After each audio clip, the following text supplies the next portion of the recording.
Yo mga cottage no, magandang hapon po muli sa ating lahat. Yan. So andito pala tayo sa ginagawang Davao Coastal Road. At yan. Sa dito, papunta tayo sa ginagawang Davao River Bridge sa may Bukana segment. At doon po sa ginagawang itong karugtong niya sa may Ikulan Times Beach. Mga cottage na ipakita natin mo sa loob po hindi masyadong naipakita kasi nga po may mga areas na napakalayo pa, kailangan pa nating pasukin para po maipakita sa inyo yung sa kabilang dulo diyan sa may Ikulan. Yun no. Dito banda kanila na pong pinapatag itong bahagi na to malapit sa dulo po niya. So it's oyster yan no, na sisi. So kani labi day kayo gitilawan ako kaniya akaron lang. Mo ni nga makita nato diri kani mo nilang ipangkuha kani mga dagko. Ara yan. Wow. 2 ka oras daw niya gikuha. Kapoy kayo ni. Daghan dako og panunod. No? Klaro kayo. Sarap to mga idol. Iyan no. Ayan. Yummy. Boss, salamat kay boss. Chito Tans TV, makita nimo sa YouTube ni boss. Yan, salamat. Yo, what's up mga cottage no? So andito po pala tayo sa may baybayin po sa gilid ng ginagawang Davao Coastal Road. Yan. So dito, try natin papasilip sa inyo no.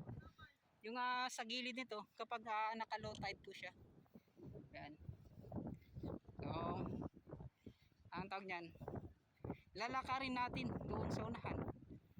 Yan. So para mas makita talaga ninyo yung ginagawang Davao River Bridge. Dito banda posibleng lalagyan din po ng ang tawag niyan, concrete block no. So napaka-importante kasi ng concrete block mga cottage.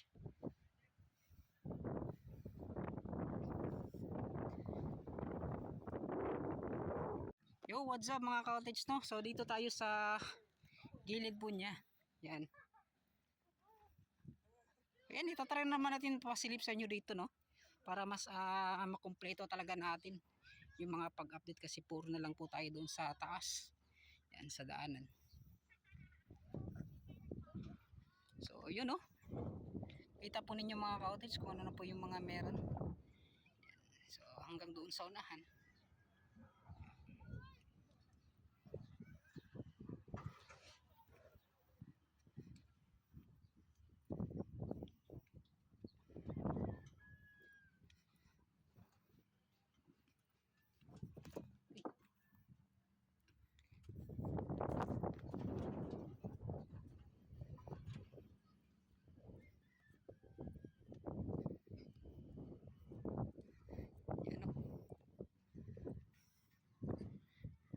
Tumutubo na yung tawag nito, yung mga sagbot, itong mga Carabao grass. So doon sa taas po mga cottage yan, kaya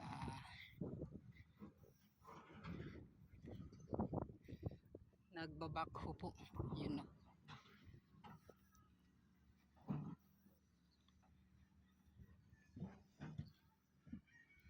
So dito pala ito yung kanyang sa kabilang gilid po no, dito sa kanyang sa left side na po. So ito na ay sinisimulan na itinambak itong mga bato para po talaga kumbaga ma-plaster, maayos na po kung ano po yung itsura ng gagawing Davao Coastal Road dito at sa kanyang abutment na dyan banda mga cottage. So yung abutment hindi na po yan sasagad doon sa unahan, yung lagi nang tingnan i-update sa dulo. Yan. Yun mga cottage, dito naman banda yan no. So napakakuha na pala ng craneway na kanilang nagawa mga cottage no. So yan po yung doon tayo sa Bolton Bridge na ipakita. So dinaanan, binidyohan lang po natin. So dito kitang kita po talaga yung itsura ng ginagawang greenway. Yan. Naroon na natin ay papunta ko. So, ito mga ka-cottage yung kung kwan niya talaga. So malapit na dito po sa pagdugtong sa kabila sa may na segment. So,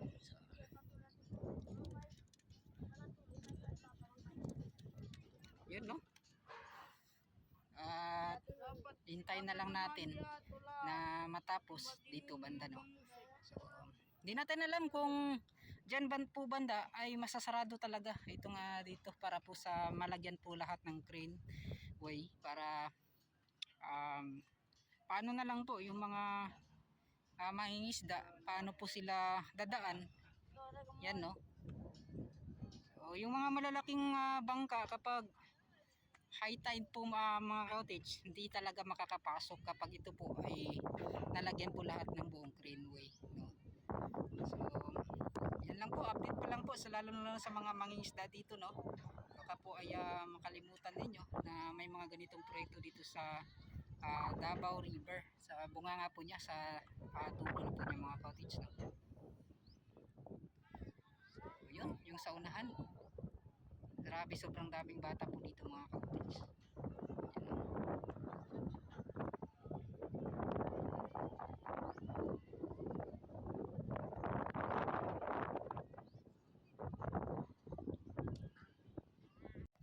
Yun o.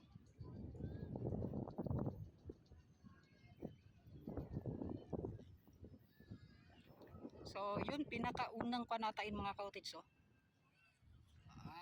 Siguro may mga board file na kuan doon, na kumbaga na ilubong ba, dira dapita. Yan. So yung napakalaking steel bar cage po na kanilang ibinaon po no. Yan, kitang kita po yung mga cottage.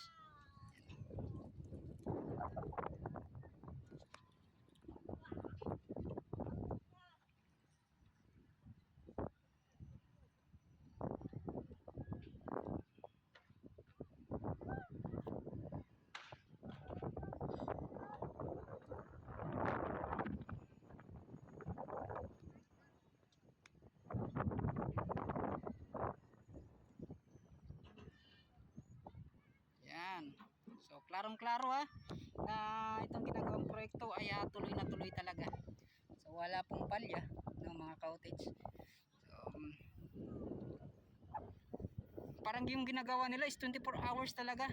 Nung dati na nangingisda ako na dumadaan kami dito, kahit na alas 3 po ng umaga no, 3 AM po, wala pa talagang wala pang liwanag na makikita. Yan, nag-overtime po yan sila para lang po sa paggawa nitong Davao River Bridge. So ito po yung update natin, yung paggawa nila ng craneway, yun yung pagbaon ng steel bar cage. So siguro dyan po ilalagay or gagawin yung poste talaga. So dito yan o. So kasi yung abutment dyan banda sa unahan.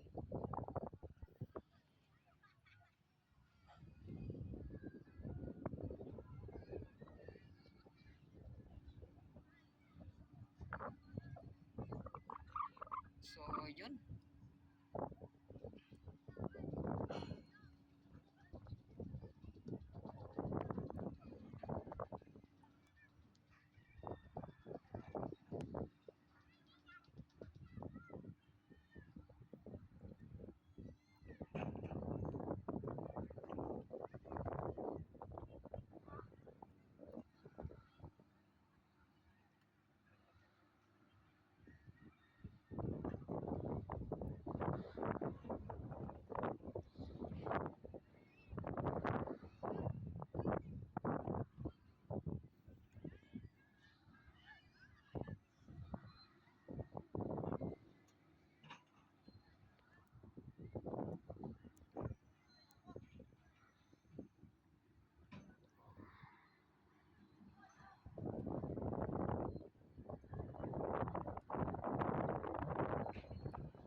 So yun mga cottage, maraming salamat. Ay siguro um, hanggang dito na lang no mga cottage yung ating mga pag-update.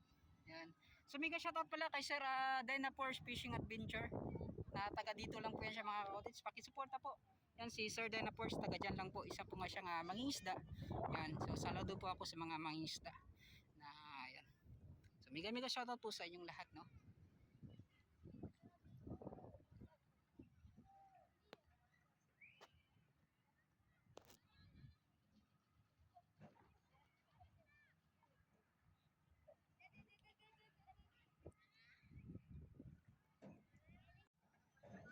Yan, kita po ninyo mga cottage, parang kinarga po ng crane ng napakalaking bakal na yun para sa beam po sa ginagawang craneway. Yun no. So pagbaon po ng para sa yun, sa steel barkage dyan sa pagbaon nila ng board pile para sa pundasyon na po yan mga cottage no. So antabayan na lang natin, baka ngayon ay matsimpuhan natin. So ito na talaga, tuloy na po. So November 2025 matatapos po ito ang ginagawang proyekto. Napakabilis talaga ng mga Chinese na gumawa. Di natin nakalain no. Isang taon lang mahigit po yung proyekto na to kasi 2025 ngayon ay 2024 na po mga cottage.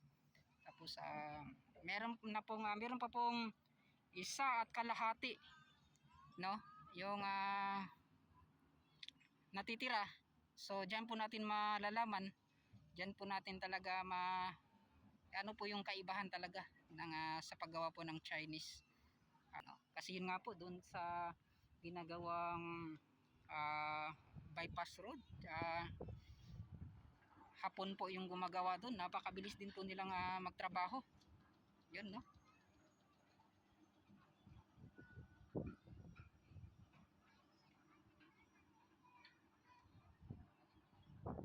So yun, hanggang dito na lang.